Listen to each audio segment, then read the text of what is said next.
Hello, hello, hello. Good day, good day. My name is Markasa Tucker-Harris, and the workshop that you have entered is called Activism is Calling. Super excited to be with you all here today. Such an amazing opportunity for each of us to share our gifts, our talents, our skills, and all the things that God has given us to present out into the world. So I'm happy to be here with you all. So the title of my workshop is called Activism is Calling. Welcome, welcome, welcome. I have a business called Markasa Harris Consulting. That's the logo you see to the left. And then the organization that I'm executive director of, the African American Roundtable, to your right. This picture you see front and center is me standing in front of a mural here in Wisconsin. It's actually in a suburb outside of Milwaukee called West Dallas. And if you look to the left, you see someone kind of with a scarf hanging and draping down. That's me on a mural. And it's so exciting to be doing the work here in Milwaukee. All right, so some of the objectives for today. You're gonna get to know who I am, why this workshop. I'm gonna share my story to activism, define activism, and then ask you the question, is activism calling you? And what can it look like? Get ready, get your beverages, get your pen, get your paper, and let's get started. All right, let's start with who am I? I like to share where I'm from. I am the granddaughter of Lonnie and Ruby Mae Tucker, hailing from Mound Bayou, Mississippi. Do we have anybody out there that's from Mississippi? Where my father and his 10 siblings grew up picking cotton as a small child. I am the granddaughter of Clarence and Frankie Lee Funches, hailing from Hollandale, Mississippi, where my mother and her 12 siblings grew up as sharecroppers' children, also picking cotton. God knew what generation to put me in. Both of my parents were children when Emmett Till was murdered by white vigilantes. Activism has been calling me before I was born, y'all, when my parents weren't able to speak up and fight for themselves, and I'm so happy to pick up this torch and do so.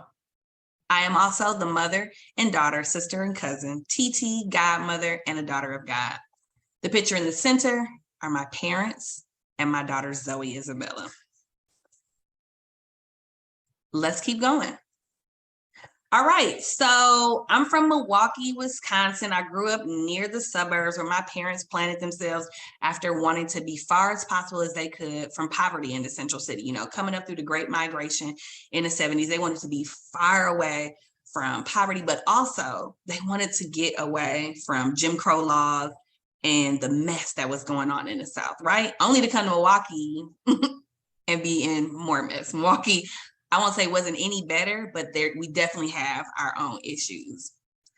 I grew up pretty privileged. I have to say that we were blessed to live a pretty comfortable life for the most part. My parents worked full-time jobs. My father worked in a factory.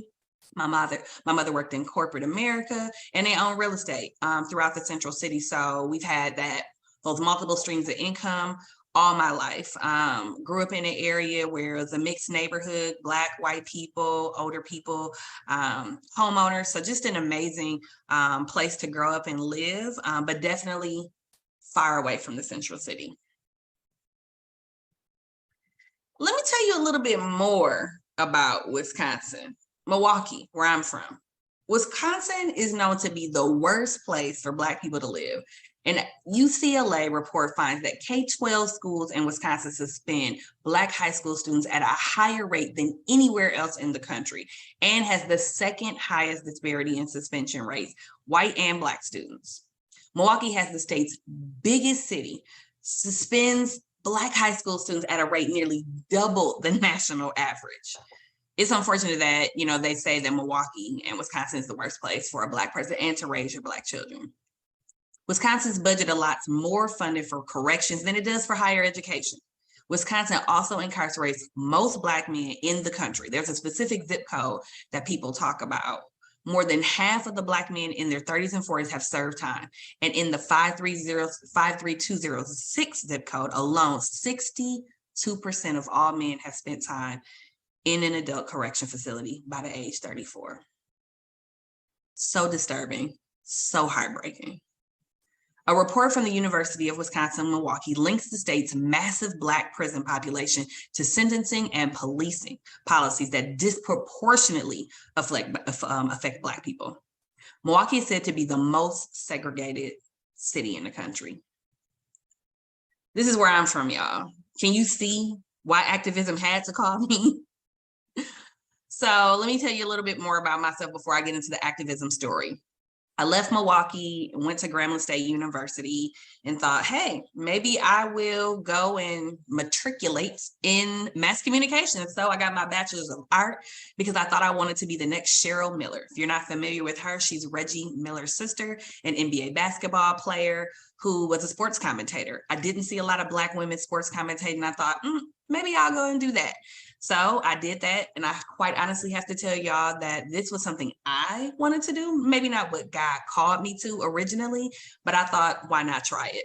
Amazing time of my life in Grambling. So I graduated and I came back to Milwaukee.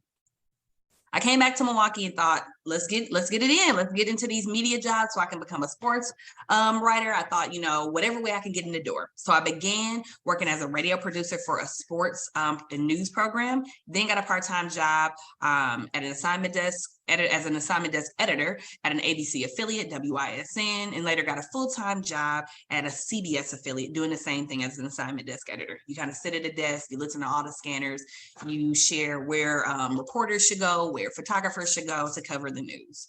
After getting that job at CBS 58, the ABC affiliate called me back and said, hey, we want you to come and work full-time. So I did, again, still at the assignment desk. But I realized as I tried to put together what they call a newsreel, it was not coming to me very well. And I'm a go-getter, so anything I put my hands to, I can pretty much do. But that thing was not happening. And so I decided to leave. I also realized that news was a farce. Like the whole thing around news was just a farce, like trying to get the news first. And the news that we're getting out was terrible news. Like it wasn't helping people. So I decided to leave and went into daycare. I went and worked at a child care center. How did I get there? Actually, a girlfriend of mine who I met in media owned a daycare center. She left media and said, hey, do you want to come and get some management experience? And I thought, why not? Let's try it. Lord, I don't know what you have for me, but I'm willing to try. I would say while I was there, I really, really, really was exposed to the trauma and all the situations, the horrible environment that people in Milwaukee were living in. I saw the trauma of parents, children, childcare workers, men and women, and the issues to get in the childcare system, right? To get the childcare hours. Parents are trying to go to school, they're trying to go to work, they don't have enough hours. Children being suspended, only to really figure out that these children are dealing with mental health issues. They're in crisis, right? And suspending them and sending them to the daycare is not the help that they needed. So I knew that was a wake-up call for me. I want to be actually a part of changing the environment, changing the landscape, changing the conditions in my city. I didn't know, but activism was calling me there as well. So I left daycare in 2018, and I went to go work at my first nonprofit job. So I went from corporate to nonprofit. And if any of you all know, corporate and nonprofit is like day and night. And so I had to get used to that. But when I left there, I went and became an office manager. I love, organizing and putting things together and making sure paperwork, all the T's are dotted, all the T's are crossed, all the I's are dotted. And this organization, Wisconsin Voices, worked with a bunch of different community organizations. And I thought, this will be my way in, right? This will be a way for me to volunteer maybe in an organization and learn about what they do and possibly connect to an issue that's close to my heart. So I did that, got there in January 2014.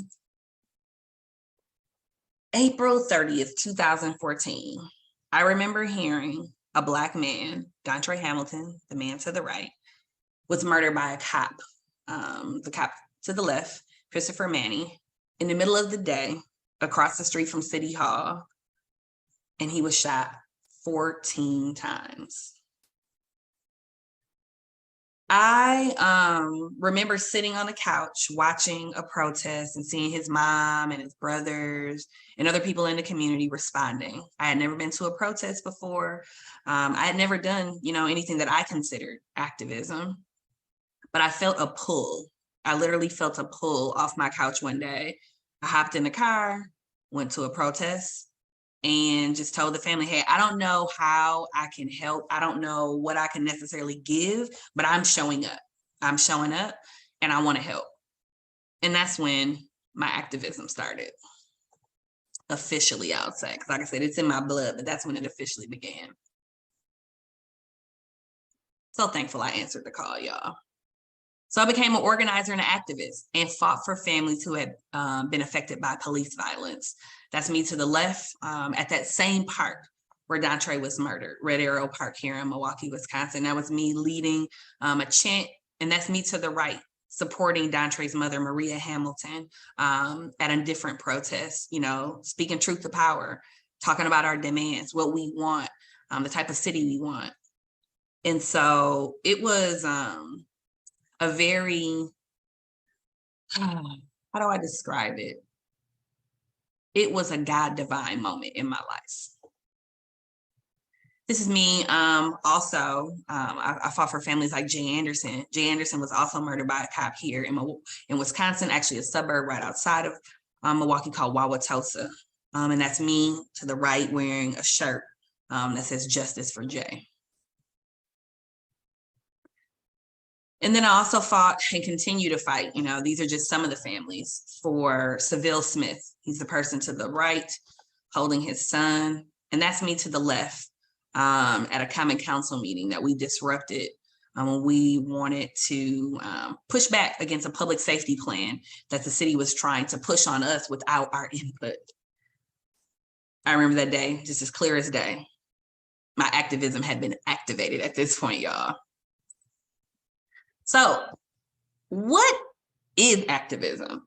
I'm sure you've seen the protests, you've seen the rallies, you've seen people advocate. And according to the Activist Handbook, it says activism means collective efforts to create change from the grassroots. And when we say grassroots, we're talking about from the mud up.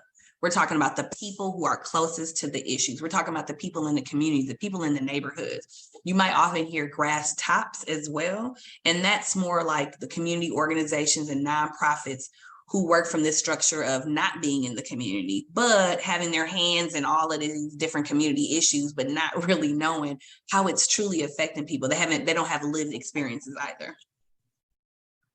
They go on to say it's a term that can include anyone who wants to work collectively to create social change.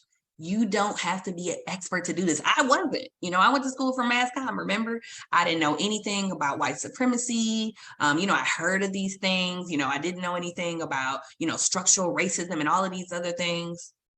You don't have to be an expert. You don't have to spend every waking minute trying to do activism. You just have to be a person who wants to create change with other people. So, is activism calling you? Where do you want to see change in your community? That's the question I ask. When I ask, is activism calling you? Where do you want to see change? There's so many opportunities and spaces and places where we can activate our skills. We can activate our passion. The things they say that most concern you are areas where you can begin your activism. Some might start it in what they call the so-called democracy, environment, justice for victims of violence like me, criminal reform, housing, transportation issues, ecology, climate change. All of these things are opportunities for people to dive in. Are you concerned about domestic violence? Are you concerned about, issues in education and in schools? These are also ways and places. Take a moment to pause. What are the areas that tick me off the most? Where do I want to see change? And ask yourself, is activism calling me? So, how do you begin this journey of activism? First, just say yes. Say yes. That's what I did sitting on the couch. I said yes. When I saw something that I didn't like, that I couldn't agree with, I couldn't get down with, something I knew was gravely wrong, I said yes. First thing that you can do after saying yes is find out who's fighting for the issue that you want to create change around. There's so many ways to get activated. There's people on Facebook, there's people on LinkedIn, there's people in your community. Go there, be with the people who are fighting for change. Google them. Like I said, find them on Facebook, get out in the community, go to nonprofits, especially grassroots organizations, neighborhood associations, some churches. Who and where can you find the people who care about the issues that you care about? When I say yes to activism, I didn't necessarily know like what I needed to know. Where do I need to go? Who do I need to talk to? So what did I do? Next thing is, let's get educated. Let's get educated. Let's get politicized. Let's get radicalized. Getting educated is easy as finding material to read, whether it's online. You can do old school, go to the library. You can read books on or listen to books on Audible, purchasing your own, and begin to educate yourself on the topic.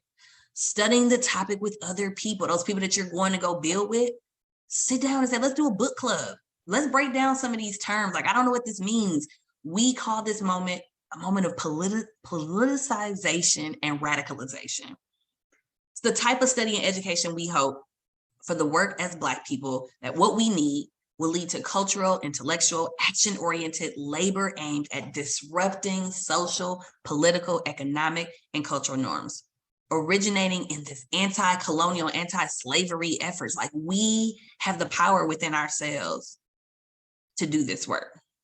This is also the type of study and education that not only resistance against the structures that are rooted in slavery, imperialism, and capitalism, but also the maintenance of ontology, which is cultural, traditional beliefs and values. From the ship revolts to maroon communities, from abolition to civil rights, from Black power to Black Lives Matter, the major goal we should be after is a strategic action to maintain the dignity of Black people that leads to liberation of our people, whatever the issue may be. There's no way that you can't say yes to this, ladies. You have to say yes. There's so many things that we could be doing in our communities. Your gifts are needed. So I remember after, going to a couple protests and, I'm like, man, I'm just eager to learn. And so they saw me kept showing up. They saw me kept, being hungry. And so the family, along with some of the, what we call core organizers, which I'll talk about core teams later, they brought me in and they said, hey, why don't you come to our core meetings and learn a little bit more about this work that we're doing? Okay, cool. I remember getting a binder about this thick from a guy named Curtis who was helping the family to organize. And we would have meetings for hours and hours. We'd be going through material. And that's where I was politicized. That's where I learned. I sat down with people and said, what can I do to raise my awareness, to raise my conscience so that I am knowledgeable of the things that I need to talk about? And that's not just a one time only. Like, we're constantly educating ourselves. The conditions are constantly shifting on the ground, and we have to continue because we know the people, the white folks, we know what they're doing. They're constantly at the table strategizing on ways to oppress us and keep us down. We too have to be on the cutting edge as well, and we can do that through education. Now that you've got some knowledge, you said yes, now you've got some knowledge.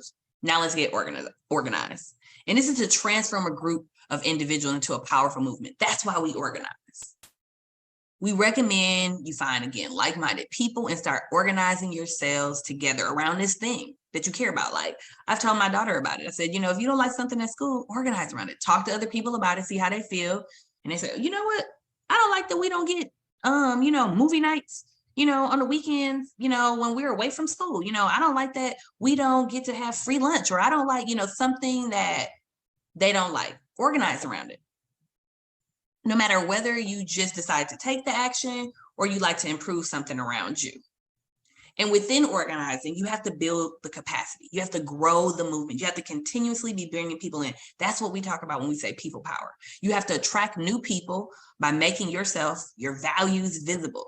And you can do that through the media and social media. There's different ways. There's all types of ways to get your movement out there. Create posters, be out on the corner, go to the places that you care about. And then you also have to keep those people engaged that you bring in. We often call that through a ladder of engagement. So you have these people who work the closest to the issue, who are doing a lot of the education, who are creating events, who are training other people. That's that core group of people. That's the group that I was a part of with the Hamilton family. That's usually consist of maybe 5, 10 to 20 people, just kind of depending on where you are. These people also run social media, maintain the websites, produce literature, graphics, flyers and things like that. And then there's a group, the next tier up, or next tier down, I would say, is active members, people who attend speeches, non-arrestable events. They do not organize the events or have a priority role in the organization or, your group, but are willing to march during protests, make phone calls, do text messages, and participate in art activism. And they'll show up because they know the need. They know that people power, when crowds show up, they know that that tends to get people's attention. And then there's another tier right under that. And that's more of like passive members, folks who support the movement, but haven't necessarily participated in actions that have been organized. They're generally are supportive online through peer-to-peer discussions. They'll share a link or a petition. So to continue to grow the capacity of your organization or your group, you need to convert those passive members to active members. It's so crucial because it continues to help the movement to grow. So as you grow, there's also opportunity to grow into what we call a coalition. So you have all of these members, whether they're active and, like I said, some passive in this core group, you begin to expand. Some people may not necessarily want to fight for all the demands, the very specific demands that you have, but they're willing to come around regarding a cause. And they call those sometimes campaigns, where there's a very specific thing that you guys want to fight for, whether it's a change in, I would say, something in education, something around the budget, the education budget system. They come together and they call that group a coalition, where it's like, oh, I work in this organization or I work in that organization, and we come together for like one common cause. When multiple groups and organizations come together to work on a campaign, they often opt to collaborate together as a coalition. Many coalitions come together to achieve a specific policy goal and develop a shared plan to achieve it. Then there's also this opportunity for knowledge sharing, like training. You have to be, once you have all these people in, you've grown it, how are you training them? How are you educating them? So you have to have spaces for education, study groups, to continue to increase the knowledge of the group. 4, so again, you said yes, you, you got, let me go back. You got educated and you got organized. So you're getting organized, but also developing a theory of change. We just can't be out here like organizing and not having our North Stars and how to get to the North Star. So the theory of change will help us get to the North Star, our goal, and ours is liberation for Black people. Theory of change is a campaign planning methodology that forces you to get specific about how social change happens. So it's the, if we take this action, then we'll achieve this goal because of these reasons. You start with the long-term goal of your campaign and then work backwards to identify all the conditions needed to achieve the goal. Next, you can get specific about the actions you can take to create those conditions. We call them tactics.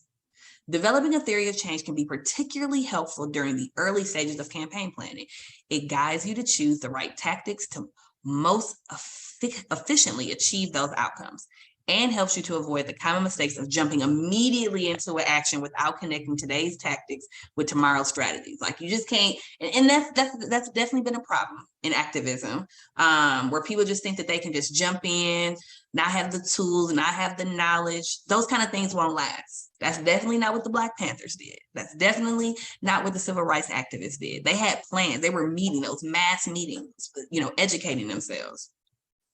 So an example of a theory of change is, if we divest and defund the police, then we'll build the systems and the infrastructures to keep us safe with those investments, because we've defunded the police and moved the resources to the community. Something very simple. Theory of change, y'all. Got to have a theory of change in this movement. Now it's time to get active. So if you see that picture there, you see I thought I was hired when I first came into activism. Y'all see me to the right, next to the young lady with the glasses on. That is NECA, that's myself. And then the guy right next to me, that's Curtis. That's the guy who politicized me. We were at, we might've been doing like a sit-in at the jail. Someone had maybe got arrested, or we were pushing back about our demands. So now that you got the education, you've come together with some people, you're helping to build the movement, you're bringing more people in, you guys have developed a theory of change, let's get out in the streets. So you don't have to, and to be honest, you don't have to have all the things in place to just be active, but make sure that this is a part of the journey for sure, early on. So let's challenge the system through disruption and disobedience. You can build alternatives through creation of new spaces for community. These are some of the things you can get active around. Change our culture through education, art, and awareness campaigns. And sometimes people work within the system through elections, lobbying, legal action, and financial pressure as well. Ways you can likely get active with your group who are organizing and flexing their activism muscle include protests. Protesting is a great way to attract the attention of the public, either by gathering a large crowd or by doing something out of the ordinary. So I don't know if you've seen like pop-ups where sometimes they're flash mobs. People go out and do these flash mobs. They stop in the middle of the street, block out all the traffic and, do some chants, do some dancing. Again, just another way to get the attention and get active around whatever your issue is you're fighting for. You can also get active in art. Activism can be beautiful by using creative tactics. You can make your own movement stand out from the crowd, creating posters, buttons, banners, music, have some swag, all types of ways to get engaged. There's also digital. There are many ways for digital activism. Some of them include sharing pictures and stories online, building a network, or sharing a certain hashtag, getting as many people as possible to sign a petition. We've got a petition going on right now where we're working to collect enough signatures to get the attention of our Common Council for participatory budgeting. Informational. Sometimes having a conversation is an option. Informational tactics are there to start a public debate about certain topics in the hope that the outcome of the debate will lead to a societal change. So whether it's like this big community meeting where you got the mayor coming or other city officials. This can also include door-to-door knocking, literature drops where you've got some of your printed information that you want to leave at the doors, giving some people something to read about, something to learn about, something to get curious about. You can also do it through journalism, including blogs and op-eds.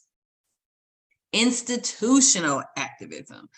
By joining existing institutions, one can make change happen. I say sometimes within the system. These days it's becoming harder and harder to be within the system. Institutional tactics create societal change while following the rules of an existing system. And that's what makes it hard because we know the existing systems and the status quo were not built to help us. So institutional ways you can get involved is voting. It's voting season right now. Running for office and or becoming a part of a judicial system. And then there's this other way that we're all familiar with, financial, hit them where it hurts. Think about the Montgomery boycott or divesting from the system completely and going to building your own alternatives. So these are some of the ways that you can get active. Again, protests, art, digital, informational. And informational could also just be talking to somebody in your family. Who's in your circle? Get them fired up about it. Let's talk a little bit about what can happen, though, as activism is calling. This work is hard, y'all. It's hard, it's hard, it's hard.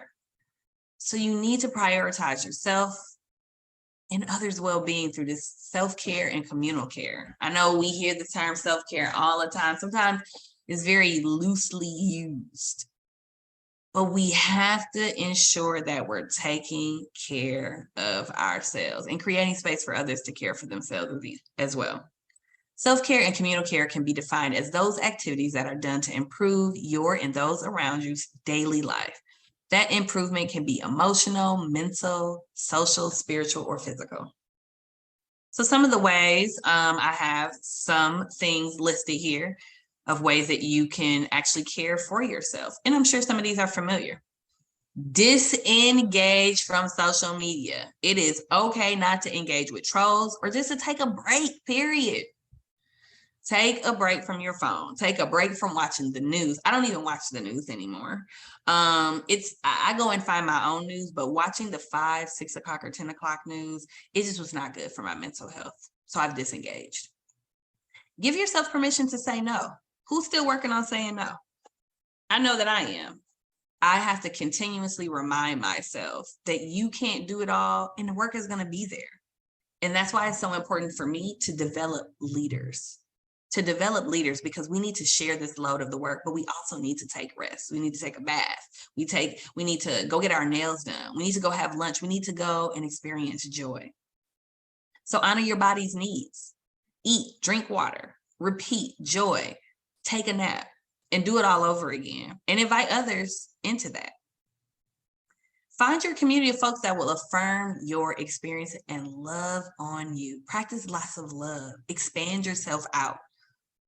Get a therapist. Get a therapist. Let's not be taboo about it anymore. Get a therapist. And just breathe. Just breathe. How will you know if you're not getting the self-care you need? Here's some things that could cause burnout. Feeling burdened by responsibilities and pressures. I definitely was there probably just last week. You're having difficulty sleeping. I've definitely been there, where it's like I'm waking up in the middle of the night and the to-do list is calling me more than the pillow is calling me. Working long hours. I've been listening to Tracy at Hersey, Rest is Resistance. Man, she said, go and take a nap. Go take a nap. Like, we're working these long hours. She said, there's nothing cute about the grind culture. Why are we grinding? We weren't created to grind. We were created to be. Experiencing physical problems like exhaustion, stomach aches, backache, like all of these colds lingering, your body needs to sleep and recharge and refresh. If God had the Sabbath, so do we. Who do we think that we are? Being absent-minded or forgetting appointments, deadlines, or personal possessions. Again, that was just me a couple of weeks ago. A whole appointment I was supposed to get ready for 10 days before the appointment, looked at the paper. I'm dotting all of the I's and crossing all the T's at work. But when it came to my own personal health, I missed the mark. I was beginning to experience burnout. So I took some days off and took care of me. Being easily annoyed by another person's demands or stories about their activities, feeling used or unappreciated, feeling detached, feeling both useless, feeling like you cannot afford to stop and eat or hydrate. These are signs that you're probably burned out. So again, if you're going to say yes to the call of activism, remember, yes, it's hard work. Yes, it can be demanding. Yes, there's so many needs, but you have to have the harmony of taking care of yourself. And then again, ensuring those around you are also shared in communal care. So as I begin to wrap up, let's review. I got to tell you about who I was, why this workshop, to specifically share my story to activism. I also define activism for you all. And then I asked you the question, is activism calling you? And then I share what it can look like and how you can get involved. I so hope this has your wheels spinning, your heart pumping, and your mind running. What can I do? What can I begin to do? Who can I begin to gather with? What can I get educated about? Where do I want to see societal change? We're not just here on the planet to get married, have babies, go on trips. We're here to change the conditions on the ground. We're here as a gift to other people. What are you gifting people with? Where will you leave your mark? I appreciate you all, and I'm looking forward to the panel and questions to come ahead.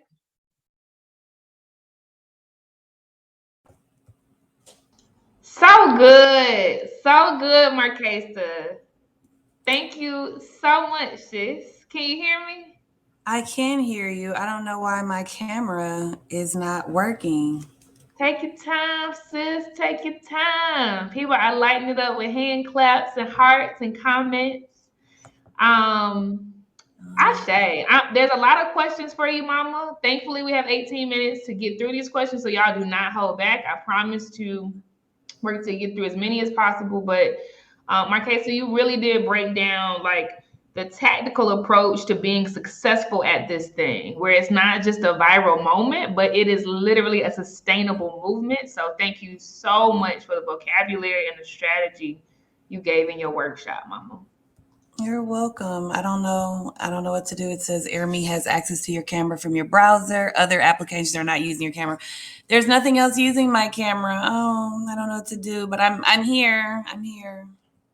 We feel your spirit, sis. Okay, good. I'm going to start rolling the questions, okay, Mama? All right. Okay.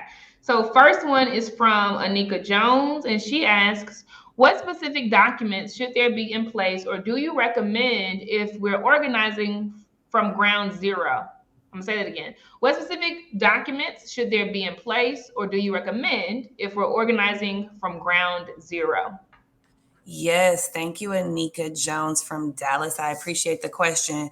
So, some very basic things is if you're going to be organizing, you're going to have some meetings. So, what does that look like? You got to have some agendas, right? You have to have some basic agendas. And so some of the things that I love to have in agendas that I learned from one of the most amazing facilitators on the planet, Adrienne Marie Brown, is start with just the opening, a welcome, and a check-in. How are people Mm, doing? Whether it's a one-word check-in or whether it is a question that you want to ask. How are you doing? What's going on? How's your family? How's your spirit? How's your soul? mm, Always tell people what's in the agenda. Hey, let's do a review of the agenda. Here's what's going on. Always establish community agreements. How are we governing ourselves while we're in this space? Are we telling people, hey, feel free to go to the restroom, take breaks? We actually don't want phones in the space. We like this to be a space of confidentiality and trust. Set some ground rules. You can bring some to the space, and you can also ask people to bring their own as well. Then, of course, what's the meat? What is the purpose? What are you doing in this meeting? Have that space for that topic, have space for feedback, and also give people opportunity. One of the rules that we or community agreements we like to have is the step up, step back. So if you're a person who mm, talks a lot while you guys are engaging in that deeper topic, make sure you ask people to step back and then ask people to step that's in and right. engage those who might be quiet. Always make sure that there's a note taker. Make sure that there's a timekeeper. And then make sure that you're able to share back with people maybe some of the high themes of what came out of the big topic. Have the person who's taking notes make sure they're documenting that. Then take some time to say, hey, here are the things we accomplished. You should also have objectives as well in your meeting. I forgot to mention that at the beginning.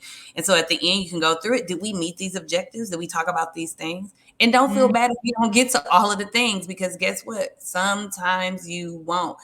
Adrienne Marie Brown also teaches us make space for the conversation that is happening in that space with those particular people at that moment. Let that be and let it mm, breathe. And then, of course, at the end, give people to check out. Don't just wrap up the meeting and, the whole voice they hear was just yours as you facilitated. Give people space to say what their experience was like. Yeah, I had a great mm. time. It could be a one word checkout, it could be something else, but give people an opportunity to continually be flowing in the conversation and throughout the meeting. And then try to close relatively on time. Respect people's time, they appreciate it. So I would say one of the basic things you can have is have an agenda, have a sign-in sheet, and then start those one-on-ones with your people because you got their phone number now, you got their email, and now it's time to engage them in conversation. Hey, who are you? What are your interests? And then move them into the work. So good. So good. Thank you so much for that thorough response. We have another question, Markasa, from from Wendy. And Wendy asks, activism is heavy. How do you stay grounded? Juicy, juicy question. How do I stay grounded? I have a relationship with God. I have a relationship with God. I don't do anything on my own. He's my source of my strength. And I have to start my day with him. That's where I pull supernatural strength. I don't have to put on a cape. All I got to do is get on my knees, and all I got to do is go to my word and get my wisdom. But along with that, I also take breaks. I'm actually preparing to be on a break right now. So excited.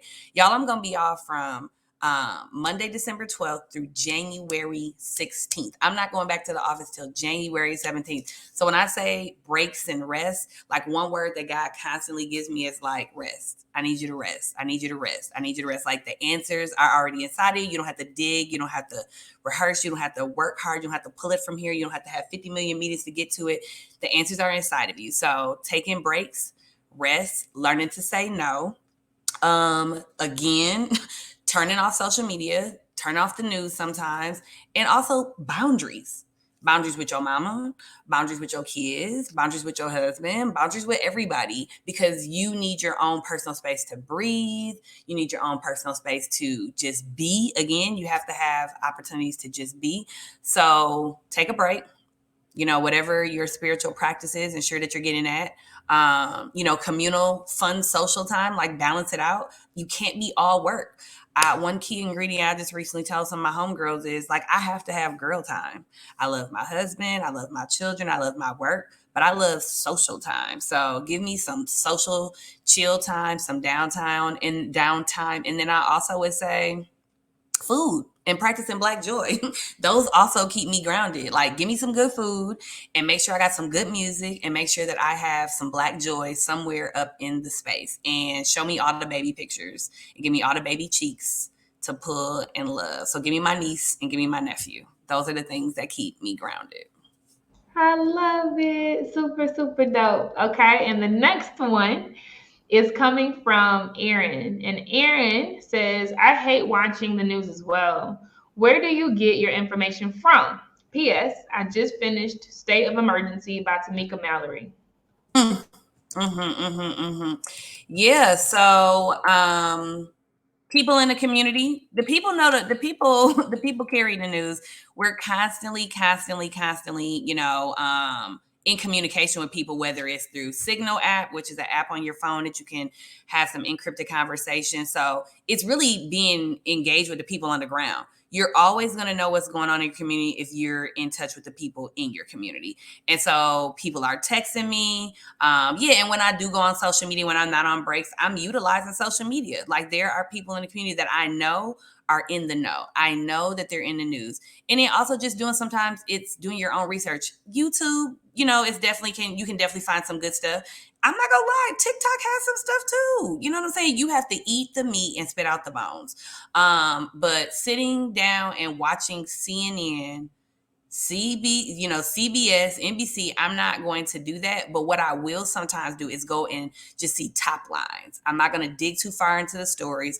I also find neighborhood news sources. So there's a neighborhood news source in Milwaukee called Neighborhood News Service.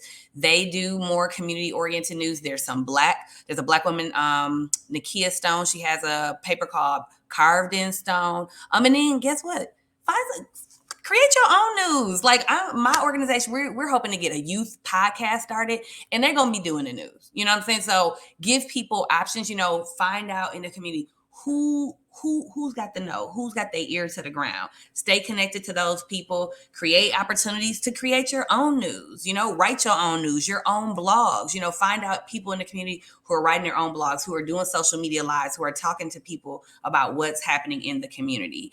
And then, like I said, when you have to dip your nose in or tip your tippy toe in, go read some top lines or go search for the things that are of interest to you and disengage when necessary. Disengage.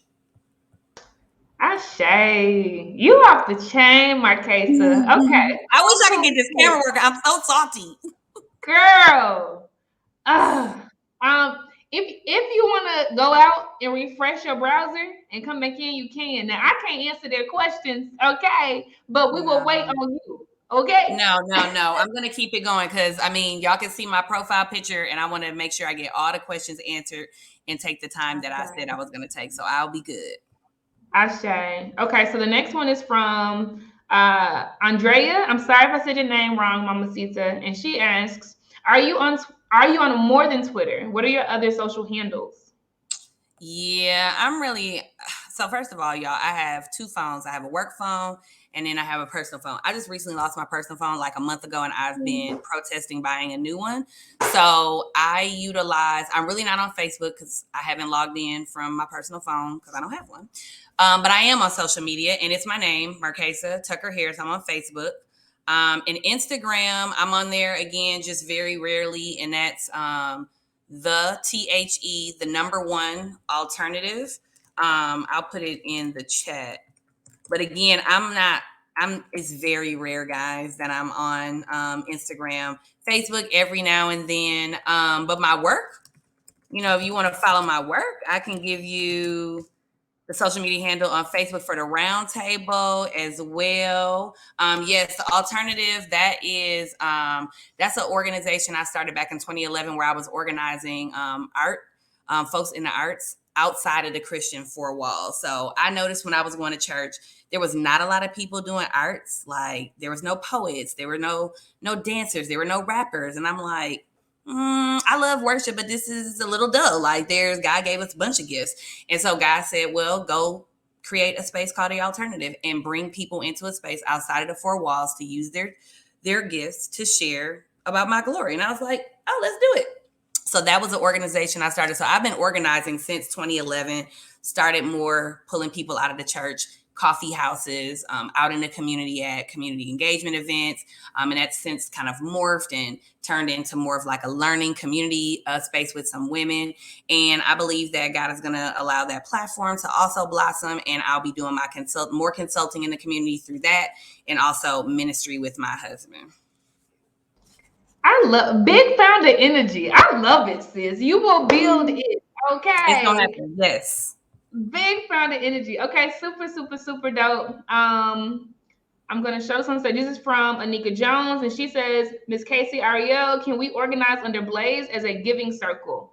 Anika, email me. I'm always down to hear a pitch. Okay, so email me, Casey at blazegroupllc.com, CASEY at blazegroupllc.com. I will flip you back a link to get on my calendar. And I'm happy to hear the pitch, right? And if it sounds will align, et cetera, then we can see what shakes. I love making the ask. I love it. Yeah. Make the ask then. Shoot your shot, right? Yeah, big fan of energy. All right, and so the next one is coming from Anika Leonard, and your girl, she loves you. I can tell in the chat. Bae. It's Bae. That's Bae. She asks, can you talk a little about UBLAC and your mentorship philosophy for youth organizers? Ooh. You Black. So that's where, I don't know, maybe I did. I think I met Anika. Shout out to Bae, who actually plugged me with this opportunity. So thank you so much, Anika. I love you so much.